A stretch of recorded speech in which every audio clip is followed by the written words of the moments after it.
ओम शांति। 21/7/2020 की साकार मुरली। मीठे बच्चे, बाप तुम्हें पढ़ा रहे हैं खूबसूरत देवी देवता बनाने। खूबसूरती का आधार है पवित्रता। प्रश्न, रूहानी समा पर जो परवाने फिदा होने वाले हैं उनकी निशानी क्या होगी? उत्तर, फिदा होने वाले परवाने, पहला, समा जो है जैसी है उसे यथार्थ रूप से जानते और याद करते हैं। दूसरा, फिदा होना माना बाप समान बनना। तीसरा, फिदा होना माना बाप से भी ऊंच राजाई का अधिकारी बन जाना। गीत महफिल में जल उठी समा। ओम शांति। बाबा कहते, मीठे मीठे रूहानी बच्चों ने यह गीत की लाइन सुनी। यह कौन समझाते हैं? रूहानी बाप। यह समा भी है, नाम ढेर के ढेर रखे हैं। बाप की स्तुति भी बहुत करते हैं। यह भी परमपिता परमात्मा की स्तुति है ना। बाप समा बनकर आए हैं परवानों के लिए। परवाने जब समा को देखते हैं तो उन पर फिदा हो शरीर छोड़ देते हैं। अनेक परवाने होते हैं जो समा पर प्राण देते हैं। उसमें भी खास जब दीपमाला होती है, बत्तियां बहुत जलती हैं तो छोटे छोटे जीव ढेर रात को मर जाते हैं। अब तुम बच्चे जानते हो हमारा बाबा है सुप्रीम रूह। उनको हुसैन भी कहा जाता है। बहुत खूबसूरत है क्योंकि वह एवर प्योर है। आत्मा प्योर बन जाती है तो उनको शरीर भी प्योर नेचुरल सुंदर मिलता है। शांति धाम में आत्माएं पवित्र रहती हैं। फिर जब यहाँ आती हैं पाठ बजाने तो सतो प्रधान से सतो रजो तमो में आती हैं। फिर सुंदर से श्याम अर्थात काली इम्प्योर बन जाती हैं। आत्मा जब पवित्र है तो गोल्डन एजड कही जाती है। उनको फिर शरीर भी गोल्डन एजड मिलता है।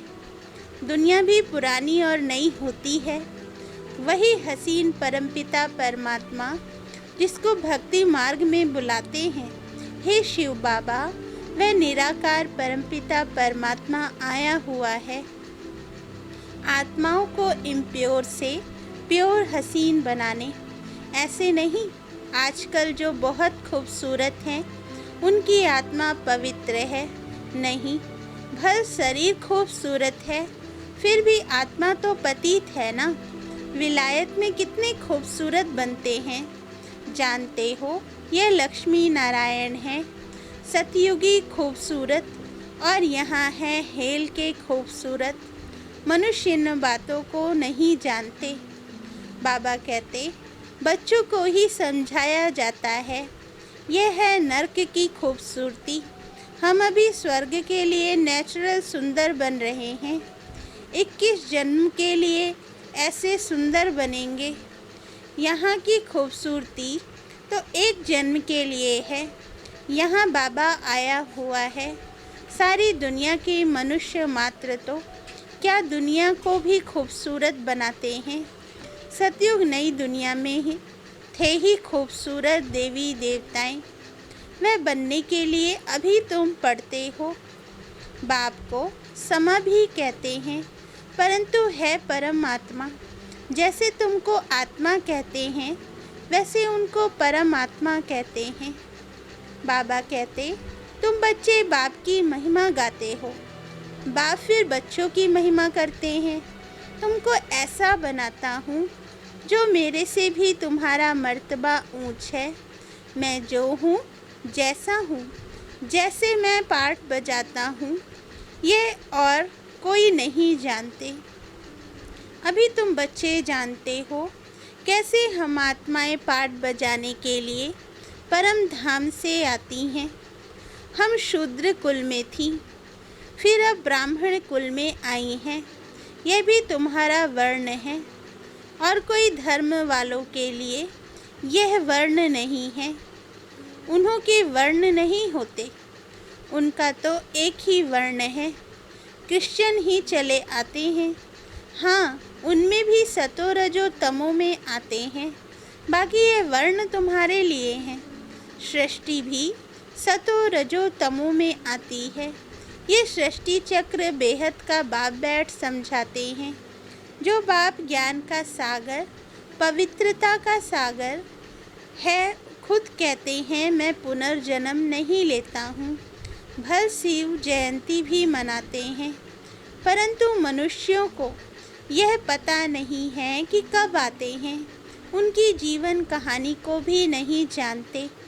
बाप कहते हैं मैं जो हूँ, जैसा हूँ, मेरे में क्या पार्ट है, सृष्टि चक्र कैसे फिरता है, ये तुम बच्चों को मैं कल्प कल्प समझाता हूँ। तुम जानते हो हम सीढ़ी उतरते उतरते तमो प्रधान बने हैं। 84 जन्म भी तुम लेते हो। पिछाड़ी में जो आते हैं उनको भी सतो रजो तमो में आना ही है। तुम तमो प्रधान बनते हो तो सारी दुनिया तमो प्रधान बन जाती है। बाबा कहते फिर तुमको तमो प्रधान से सतो प्रधान जरूर बनना है। ये सृष्टि चक्र फिरता रहता है। अभी है कलयुग, उसके बाद फिर सतयुग आएगा। कलयुग की आयु पूरी हुई। बाप कहते हैं मैंने साधारण तन में हूबहू कल्प पहले मुआफिक प्रवेश किया है। फिर से तुम बच्चों को राजयोग सिखाने। योग तो आजकल बहुत है, बैरिस्ट्री योग, इंजीनियरिंग योग। बैरिस्ट्री पढ़ने के लिए बैरिस्टर के साथ बुद्धि का योग लगाना होता है। हम बैरिस्टर बन रहे हैं तो पढ़ाने वाले को याद करते हैं। उनको तो अपना बाप अलग है, गुरु भी होगा तो उनको भी याद करेंगे। तो भी बैरिस्टर के साथ बुद्धि का योग रहता है। आत्मा ही पढ़ती है, आत्मा ही शरीर द्वारा जज, बैरिस्टर आदि बनती है। बाबा कहते अभी तुम बच्चे आत्म अभिमानी बनने के लिए संस्कार अपने में डालते हो। आधा कल्प देह अभिमानी रहे। अब बाप कहते हैं देही अभिमानी बनो। आत्मा में ही पढ़ाई के संस्कार हैं। मनुष्य आत्मा ही जज बनती है। अभी हम विश्व का मालिक देवता बन रहे हैं। पढ़ाने वाला है शिव बाबा, परमात्मा। वही ज्ञान का सागर, शांति, संपत्ति का सागर है। यह भी दिखाते हैं सागर से रत्नों की थालियाँ निकलती हैं। यह है भक्ति मार्ग की बातें। बाप को रेफर करना पड़ता है। बाप समझाते हैं यह है अविनाशी ज्ञान रत्न। इन ज्ञान रत्नों से तुम बहुत साहूकार बनते हो और फिर हीरे जवाहर भी तुमको बहुत मिलते हैं। यह एक एक रत्न लाखों रुपयों का है जो तुमको इतना साहूकार बनाते हैं। बाबा कहते तुम जानते हो भारत ही वाइसलेस वर्ड था, उसमें पवित्र देवताएं रहते थे। अभी सांवरे अपवित्र बन गए हैं। आत्माओं और परमात्मा का मेला होता है। आत्मा शरीर में है तभी सुन सकती है। परमात्मा भी शरीर में आता है। आत्माओं और परमात्मा का घर शांति धाम है। वहाँ चुरपुर कुछ भी नहीं होती। यहाँ परमात्मा बाप आकर बच्चों से मिलते हैं, शरीर सहित मिलते हैं। वहाँ तो घर है, वहाँ विश्राम पाते हैं। अभी तुम बच्चे पुरुषोत्तम संगम युग पर हो, बाकी दुनिया कलयुग में है। बाप बैठ समझाते हैं भक्ति मार्ग में खर्चा बहुत करते हैं, चित्र भी बहुत बनाते हैं, बड़े बड़े मंदिर बनाते हैं। नहीं तो कृष्ण का चित्र घर में भी तो रख सकते हैं। बहुत सस्ते चित्र होते हैं, फिर इतना दूर दूर मंदिरों में क्यों जाते हैं। यह है भक्ति मार्ग। सतयुग में यह मंदिर आदि होते नहीं, वहाँ है ही पूज्य। कलयुग में है पुजारी। तुम अभी संगम युग पर पूज्य देवता बन रहे हो। अभी तुम ब्राह्मण बने हो। इस समय तुम्हारा यह अंतिम पुरुषार्थी शरीर मोस्ट वैल्यूबल है। बाबा कहते इनमें तुम बहुत कमाई करते हो। बेहद के बाप के साथ तुम खाते पीते हो, पुकारते भी उनको हो। ऐसे नहीं कहते कृष्ण से खाऊं। बाप को याद करते हैं तुम माता पिता। बालक तो बाप के साथ खेलते रहते हैं। कृष्ण के हम सब बालक हैं, ऐसे नहीं कहेंगे। सभी आत्माएं परमपिता परमात्मा के बच्चे हैं। आत्मा शरीर द्वारा कहती है, आप आएंगे तो हम आपके साथ खेलेंगे, खाएंगे, सब कुछ करेंगे। तुम कहते ही हो बाप दादा, तो जैसे घर हो गया। बाप दादा और बच्चे, यह ब्रह्मा है, बेहद का रचयिता। बाप इनमें प्रवेश कर इनको एडॉप्ट करते हैं। इनको कहते हैं तुम मेरे हो। यह है मुख्य वंशावली। जैसे स्त्री को भी एडॉप्ट करते हैं ना, वह भी मुख्य वंशावली ठहरी। कहेंगे तुम मेरी हो, फिर उनसे कुख वंशावली बच्चे पैदा होते हैं। यह रस्म कहाँ से चली? बाप कहते हैं मैंने इनको एडॉप्ट किया है ना, इन द्वारा तुमको एडॉप्ट करता हूँ। तुम मेरे बच्चे हो, परंतु यह मेल तुम सभी को संभालने के लिए फिर सरस्वती को भी एडॉप्ट किया है। उनको माता का टाइटल मिला है, सरस्वती नदी। यह नदी माता हुई ना। बाप सागर है, यह भी सागर से निकली हुई है।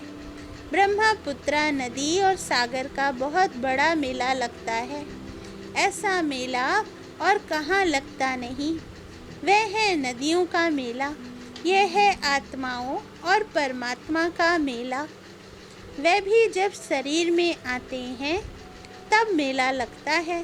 बाप कहते हैं मैं हुसैन हूँ, मैं इनमें कल्प कल्प प्रवेश करता हूँ। यह ड्रामा में नूंद है, तुम्हारी बुद्धि में सारे सृष्टि का चक्र है। इनकी आयु 5000 वर्ष है। इसमें बेहद की फिल्म से फिर हद की फिल्म बनाते हैं। इस बेहद की फिल्म से फिर हद की फिल्म बनाते हैं। जो पास्ट हो गया सो प्रेजेंट होता है, प्रेजेंट फिर फ्यूचर बनता है, जिसको फिर पास्ट कहा जाएगा। पास्ट होने में कितना समय लग गया। नई दुनिया में आए कितना समय पास्ट हुआ, 5000 वर्ष। तुम अभी हर एक स्वदर्शन चक्रधारी हो। तुम समझाते हो हम पहले ब्राह्मण थे, फिर देवता बने। तुम बच्चों को अभी बाप द्वारा शांति धाम, सुख धाम का वर्षा मिलता है। बाप आकर के 3 धर्म इकट्ठा स्थापन करते हैं, बाकी सबका विनाश करा देते हैं। वापस ले जाने वाला तुमको सतगुरु बाप मिला है। बुलाते भी हैं हमको सदगति में ले जाओ, शरीर को खल्लास कराओ। ऐसी युक्ति बताओ जो हम शरीर छोड़ शांति धाम चले जाएं। गुरु के पास भी मनुष्य इसीलिए जाते हैं, परंतु वह गुरु तो शरीर से छुड़ाकर साथ में ले नहीं जा सकते। पतित पावन है ही एक बाप, तो वह जब आते हैं तो जरूर पावन बनना पड़े। बाप को ही कहा जाता है कालों का काल महाकाल। सभी को शरीर से छुड़ाकर साथ ले जाते हैं। यह सुप्रीम गाइड सभी आत्माओं को वापस ले जाते हैं। यह छीछी शरीर है, इनके बंधन से छूटना चाहते हैं। कहाँ शरीर छूटे तो बंधन छूटे। अभी तुमको इन सब आसुरी बंधनों से छुड़ाकर सुख के दैवी संबंध में ले जाते हैं।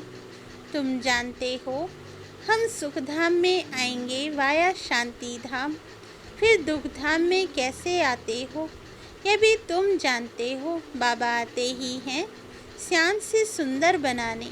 बाप कहते हैं मैं तुम्हारा ओबीडिएंट सर्वेंट, ओबीडिएंट सच्चा फादर भी हूँ।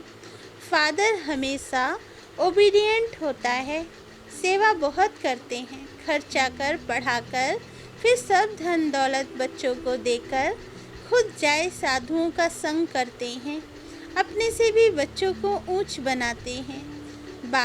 यह बाप भी कहते हैं, मैं तुमको डबल मालिक बनाता हूँ। तुम विश्व का मालिक हो तो ब्रह्मांड का भी मालिक बनते हो। तुम्हारी पूजा भी डबल होती है, आत्माओं की भी पूजा होती है, देवता वर्ण में भी पूजा होती है। मेरी तो सिंगल सिर्फ शिवलिंग के रूप की पूजा होती है। मैं राजा तो बनता नहीं हूँ, तुम्हारी कितनी सेवा करता हूँ। ऐसे बाप को फिर तुम भूलते क्यों हो? हे आत्मा, अपने को आत्मा समझ मुझे याद करो तो तुम्हारे विक्रम विनाश होंगे। तुम किसके पास आए हो? पहले बाप, फिर दादा, अभी फादर, फिर ग्रेट ग्रेट ग्रैंडफादर आदि देव एडम, क्योंकि बहुत बिरादरियां बनती हैं ना। शिव बाबा को कोई ग्रेट ग्रेट ग्रैंडफादर कहेंगे क्या? हर बात में तुमको बहुत ऊंच बनाते हैं। ऐसा बाबा मिलता है, फिर उनको तुम भूलते क्यों हो? भूलेंगे तो पावन कैसे बनेंगे? बाप पावन बनने की युक्ति बतलाते हैं, इस याद से ही खाद निकलेगी।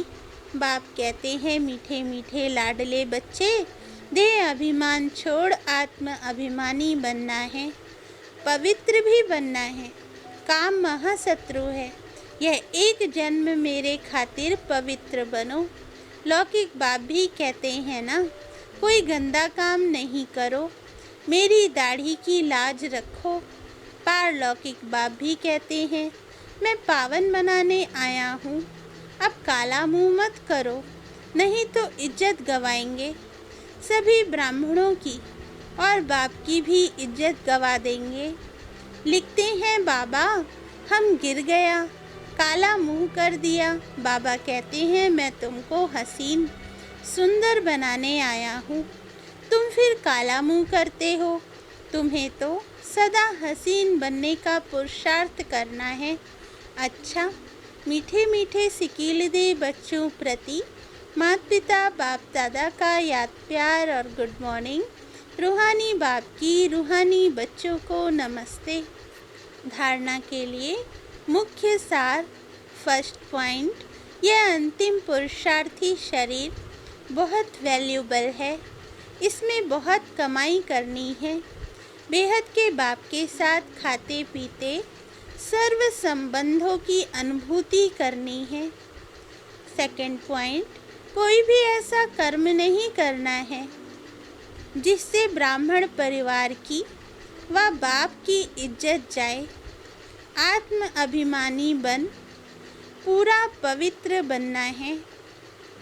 याद से पुरानी खाद निकालनी है।